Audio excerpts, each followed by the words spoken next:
Kirk, I'll introduce you, and you can do your thing, and then I'll introduce you, and then you can introduce everybody else. Okay, that's fine. Sure. Hey, there's no surprise, there's no mystery to this one.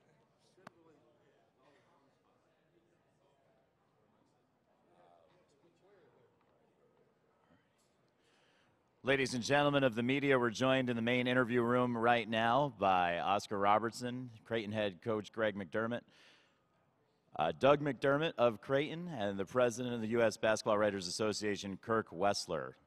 Kirk. Thank you, Mark. Welcome, everybody, to our USBWA presentation of the Oscar Robertson Award for Player of the Year. To get started, I would like to have the person for whom this award is named speak to you. I think all of you have heard of the Big O. I had the privilege, dating myself a little bit, but I had the privilege of watching him as a young boy growing up in Peoria, Illinois, and his Cincinnati teams would come in and have great games against the Bradley teams, both of them being top 10 at the time. Oscar Robertson was a three-time All-American, three-time NCAA scoring champ, and I will remind you that back in those days you only had 3 years. Freshmen were not eligible to play. In his career, he scored 2,973 points in those 3 years, which 50 years later still ranks 9th all-time. It was 8th until a couple of weeks ago when our current winner passed him by. And he went on to his NBA career, 12-time All-Star, one-time MVP, and in 1961-62 averaged a triple-double with 30.8 points per game, 12.5 rebounds, and 11.4 assists. Average game for the Big O. So, Oscar, welcome. Well, thank you. Thanks everyone for coming out today. And to say this, to me, it's a pleasant task to be involved in this today because I've seen a young man play basketball. He's only going to get better, Coach. I never forget that I saw Kevin Durant when he left Texas. Tall, rangy, shoot, run, a little thin. And I saw the coach of Texas. I said, if you kept him here, you'd win the NCAA championship. But he left, and look at Durant today, and I think this is going to happen with Doug. Naturally gifted for the game of basketball. I guess that comes from his father, of course. But he's going to get better. He doesn't realize it right now, but he will get a lot better, get a lot smarter on the court, and I think you're going to have terrific years of playing basketball. And what you did in college, you're going to surpass in the pros. Congratulations to you and your family. Thank you, Oscar. Sitting next to Oscar is Greg McDermott, the coach of the Creighton Blue Jays. Did a little research on Greg's career, and he's had a heck of a career as a coach, putting together a winning percentage of .602. But I also would note that his percentage the last 4 years was .738, with 107 wins, 38 losses, which kind of coincided with having his son playing for him. So congratulations, Greg, on your seasons, but also on having such a remarkable player for a son. Would you speak to us about that a little bit? Thanks, Kurt. And obviously, Oscar, he will get better because he'll finally get some coaching at the next level. So, but having being a fan of basketball for my entire life and having the opportunity to see Oscar play when I was a young child, for Doug to receive an award with Oscar's name is incredible and really hard to believe. It's been a remarkable journey for me as a father to be able to sit on the sideline and watch what Doug has achieved on the playing floor, to be part of that every day in practice, to watch him grow not only as a player but as a person. Not many parents get an opportunity to do that when their child goes off to college. So it's been very rewarding for me to see what's transpired. But the reality of it is, Doug's here because he's worked really hard. He's spent an enormous amount of time perfecting his craft and continuing to add things to his game year in and year out. And that's been a joy to see as well. But as proud as I am of what he's accomplished on the floor, I'm even more proud of who he is off the floor and how he's represented our program, how he's handled success in a humble way. There's really no manual out there that you can go by to read on how how to handle what Doug's had to handle the last 4 years as he's continued to get better and has become somewhat of a rock star in Omaha, Nebraska. But he's handled it with humility and grace, and for that, my wife and I are very proud. Thank you, Greg. And now a little bit about our Player of the Year. I have to tell you that most years when the USBWA officers and board get together and start discussing the candidates for Player of the Year around the 1st of January, and we have multiple teleconferences, you wind up in discussions about who the flavor of the week is. And that discussion will change, and there are years when you're convinced in that first week of January that the POY is going to be one person, and 2 or 3 weeks later it's somebody else, and people fall in and out of favor. This year, like none I can remember in quite some time, we had our first teleconference in early January, and there was no discussion about POY. It was all about, well, who else is going to be on the All-America team?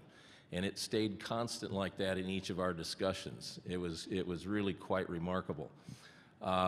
Again, myself living in Peoria and having covered the Valley, Missouri Valley, for a number of years, I had the privilege of watching Doug's career from the get-go. Obviously was impressed with him as a freshman player, but also was there on the night his sophomore year when meatloaf, was it, became the necessary pregame meal of choice for the rest of the season when he went off for 44 points. My column for the next day called him McDifference. Since then, everybody has come up with their McWhatever, McBuckets, McGreatness, whatever it might be, but it's all well-deserved. Doug, every year, got better, not just in his numbers, but in his overall game. But just in the sheer numbers from scoring, he went from 14.9 points a game as a freshman to 22.9 to 23.2 to 26.7 this year, and finishing his career with 3,150 points total, ranks 5th all-time in NCAA history. With that, I want to present to you the 2014 winner of the Oscar Robertson Award, Doug McDermott.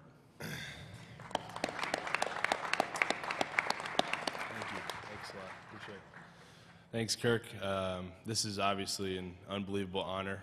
I'm a little too young to remember Oscar's playing days, but I hear from my dad and grandpa all the time about what type of player he is, and I've watched film on him. I think it's safe to say we had about the same amount of dunks in our college career. So, just an unbelievable honor, like I said, being in Missouri Valley, playing in the Missouri Valley the last my freshman, sophomore, junior year. We obviously always heard of him, and he's always a guy that everyone looked up to. So this is a huge honor. I just want to thank my family who's here. Just these last 4 years have been really special, having you guys follow both of our careers. Couldn't do this without my teammates, who most of them are back in Omaha. Some of them are here today too. I wouldn't be in this position without them. So you got to give them a lot of credit, and obviously the coaching staff with the job they've done to develop me as a player and as a person. So once again, it's awesome to have this award after such a great player. Thank you. Thank you, Doug. And before we take questions for Doug and Greg and Oscar, if you'd like, I wanted to just remind everyone that the award will be officially presented to Doug on Monday, the 14th of April at a gala in Oklahoma City. So at which time we'll also present the Coach of the Year and the Freshman of the Year. So questions? Before we take questions, we just need to remind everyone that the use of any handheld cameras, including cell phones, mini cameras, electronic news gathering cameras, are disallowed in the interview room. So we do ask that you please cease recording if you're recording. And we'll take questions now for Oscar Robertson, for Coach McDermott, for the Player of the Year, Doug McDermott, or for Kirk Wessler of the USBWA. If you have a question, please raise your hand. We'll send a microphone in your general direction. We have one right down in the front. Before you ask your question, please be reminded to state your name and media outlet. Dwayne Price, Fort Worth Star-Telegram. Doug, yesterday you was the AP Player of the Year. Today, you're the Oscar Robertson Award winner. Just talk about what these last 2 days has been for you. It's been surreal, you know, just for me. You know, I never thought I'd ever be in this position. You know, coming out of high school, you know, I was kind of underrated. You know, kind of under the radar my first couple years of college, and this is just a lot of hard work's gone into this moment. You know, I've just tried to get better every year and try to improve on something, and it's nice, you know, being a four-year guy, being able to accept this award. The next question's on the left side toward the front. This is for Doug also. Blair Kirchhoff with the Kansas City Star. When I guess a lot of us became reacquainted with players that we hadn't heard from in a long time as you were passing them on the career scoring list, I'm wondering if you became acquainted with them at all. Did you look up any of these guys? And was this a basketball history year for you as well? Yeah, you know, some of the guys, but obviously I know who Oscar was and Larry Bird and Danny Manning, guys like that, just because they're legends. So it was really cool to, you know, kind of pass them. But, you know, a lot of these guys only played 3 years, so I wouldn't have been able to catch them if it wasn't for my 4th year. So it was cool just following that list and just kind of looking back on such great players' careers. Let's stay on the left side with a question toward the center. Ray Garcia, South Texan. Doug, what does it mean to have your dad there with you every step of the way? It means a lot. You know, we've gone through a lot in our 4 years together, and you know, it wasn't always easy. You know, right away, just being a coach's kid, being around him every day in college. You know, it can be hard at times, but this last year has been really special. You know, we've kind of cherished every moment, and definitely have a lot of memories that we remember for the rest of our lives. On the left side in the front row. Ross Sternstrom from WWT Omaha, NBC. Doug, could you share the story of when there was a point in your life where you thought about quitting basketball and becoming a student manager? Can you share that story? Yeah, you know, it's crazy that you say that. You know, I was on the way home from an AAU trip with my dad, and I didn't get much playing time. I was really skinny, probably only 6'1" or 6'2". And I was kind of joining a new team and wasn't playing a whole lot. And I kind of, just on the car ride home, I kind of told him, I'm like, you know what, I don't know if this thing's for me. I don't think basketball's for me. I wouldn't mind just, you know, being a manager or, you know, going to college as a regular student. And he talked me out of it. So I'm glad I listened to his advice in that moment. And, you know, here we are today. On the left side. Tristan Hernandez from the South Texans. This is for Coach Greg McDermott. How does it feel to have your son for the last couple of years, watching him grow, but also watching him from his youth to now being on a big stage like he is in the NCAA? Well, first of all, I'm glad he listened to me in that particular conversation with that piece of advice. But it's been incredible, and it's you know, when someone is an all-conference player as a freshman. And then, you know, follows that up with an All-American season as a sophomore, not oftentimes do you see the progress after that. I think when it's human nature, when we achieved success, to sometimes just be satisfied. And to Doug's credit, he's never been satisfied. He was always looking for ways to add to his game, looking for ways to improve so that he could help his team be successful. So, you know, it's one thing to be a coach, to be able to go through this with one of your players and share in the experiences and the successes that one of your players had. It's another thing when it's your son. So obviously I'm very proud, and it'll be the, you know, without question, the highlight of my professional career, to be able to be on the sideline every day to watch, to be able to experience and be there firsthand for what Doug has done. Let's go over to the right side. Caden Mansky, the Shorthorn. This is a question for Coach McDermott.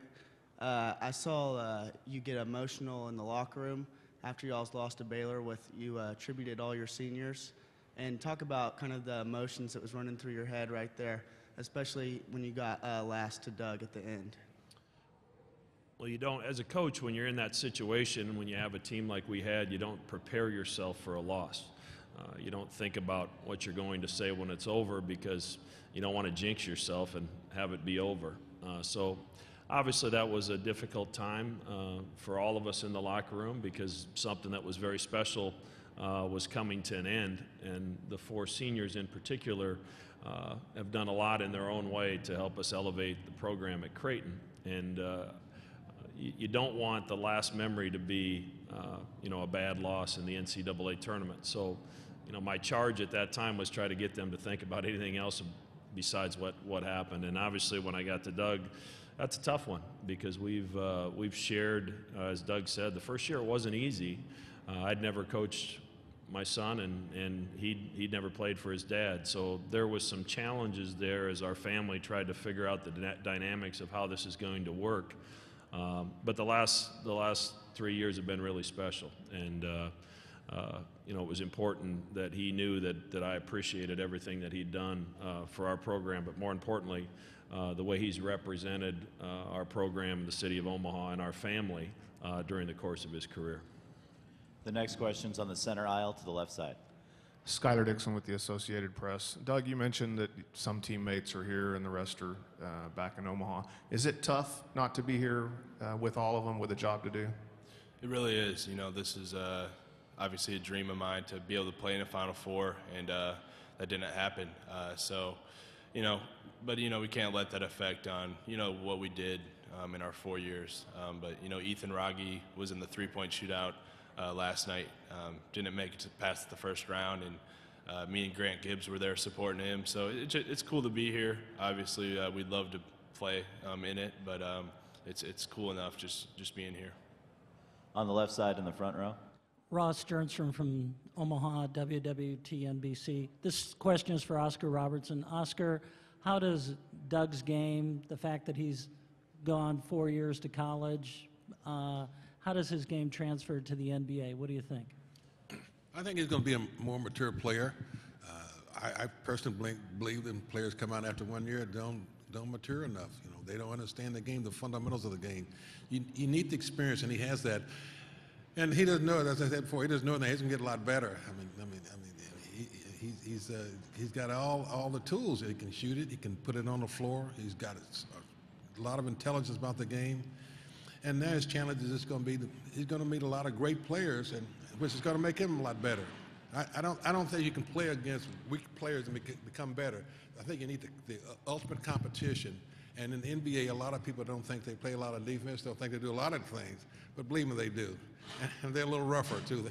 And when he's in the face than he did in college, they push. I was telling your mother earlier that those guys push a lot more than they do. And then hold you a lot more too. But that won't be a problem. You're going to do that too. So I think you have a tremendous career ahead of you, and I'm happy for you. If you have a question, please raise your hand. We'll send the microphone in your direction. Are there any further questions? There is one on the right side of the aisle. Cameron Bunch, Sam Houston State University. This is for Doug. What does it mean to you to sit by guys that have played at a tremendous level? What does it mean to you to be here, and what you've experienced in the past couple days? Oh, it means a lot. Like I said earlier, it just doesn't really feel real. It feels like a dream. Just because obviously he's one of the best players to ever play the game. So just to be up here on the podium with him, it's pretty special, and it's something that I'll never forget.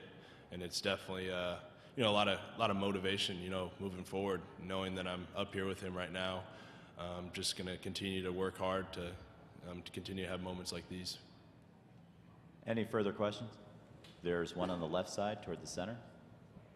Yes, this is Andrew Rivas from the South Texan. This is for Doug. Now that you're completed with college and everything, what are your expectations when the NBA draft starts? Do you really care less what team you're going to go with, or you already have a specific team? There's no specific team. Obviously, it's going to be a grind these next couple months, getting ready for the draft, and I'm going to have to work really hard. Get stronger, add some new things to my game, and just get after it every single day. And I'm really looking forward to the process, though. It's the next step of my journey. It's going to be a challenge, obviously. Just looking forward to getting on a good team with a good fit, and I'm just ready to get going. The next question's on the left side. Once again, this is Tristan Hernandez from the South Texans. This is for Oscar Robinson. Now, over the years, you've seen a lot of amazing stories and amazing players that have gone through the system of the NCAA and Final Four. what is your representation of a father and son combo that is most generously going to be in the NCAA history from here on out? Frankly, I think a lot of times it's overrated, to be honest. The kid's a great basketball player, and his father's a great coach. I mean, just because his blood, you know, and blood is thicker than water, of course, but still, I mean, he has to play, and he has to play well, and his father understands that. And I'm sure Doug understood that as well. I think it's great. It means a lot to have that connection with a father and son. But in the end, you're a basketball player. You know, I mean, when he leaves here to go play some nights in Minnesota, and then he's going to fly to Los Angeles and go to Houston, I mean, he's got to get out there by himself. He's got to get it done by himself, and he will do that. But this is just a maturation period where you mature, and this is all part of it. We have a few more minutes for questions, if there are any further questions. All right, we'd like to thank Kirk Wessler from the USBWA, the Hall of Famer Oscar Robertson, Coach McDermott, and the National Player of the Year, Doug McDermott, as well. We're going to have a photo opportunity right here. If you guys want to get your cameras ready, you guys want to stand up with the trophy?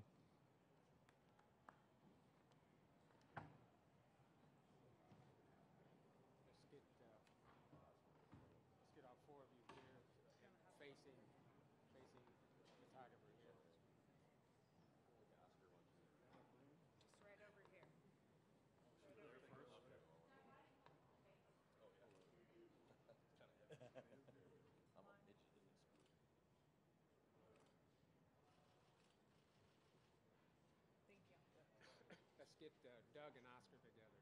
Okay. Right over here again, please. Face this one. One, two, three. Thank you. And let's get Kirk in there with Doug and Oscar. Okay, go ahead. Yeah, you want to get in there? Yeah. Never going to